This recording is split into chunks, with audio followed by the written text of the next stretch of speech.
నా వెంటేదో ఆత్మ తిరుగుతుందని భయంగా ఉందిరా. ఆత్మ? ఏమైందిరా? ఆత్మ ఏంటి? ఏం లేదురా, నాకు క్యాన్సర్ లేదని తెలిసాక ఊరి చివరికి వెళ్ళి ఒక్కడనే కూర్చున్నా. చీకట్లో వస్తుంటే శ్మశానం దాటాక నిమ్మకాయ తొక్కానురా. అప్పటి నుంచి ఏవేవో పిచ్చి పిచ్చిగా జరుగుతున్నాయిరా. ఆ సైంటిస్ట్ గాడేవో క్షుద్ర పూజలు చేశాడ్రా.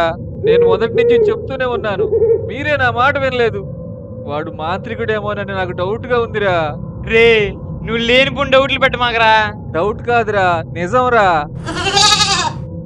వాడు ప్రయోగాల కోసం మన మీద క్షుద్ర పూజలు చేసుంటాడ్రా. రే, నువ్వు అనమాకరా, నాకు అసలే భయంగా ఉంది. ఏదన్నా ఐడియా చెప్పరా. నాలో ఏదో ఆత్మ దూరిందని భయంగా ఉందిరా. హర్రర్ వాయిస్ వినపడుతుంది. ఇప్పుడు దాకా హర్రర్ స్టోరీలు చూస్తుంటే మళ్ళీ ఈడు అదే స్టోరీలు చెప్తున్నాడు. ఈడు నన్ను నిద్రపోనిచ్చేలా లేడు.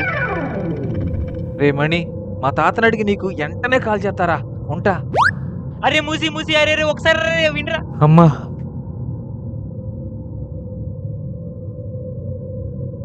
ఏమైందిరా మూసి?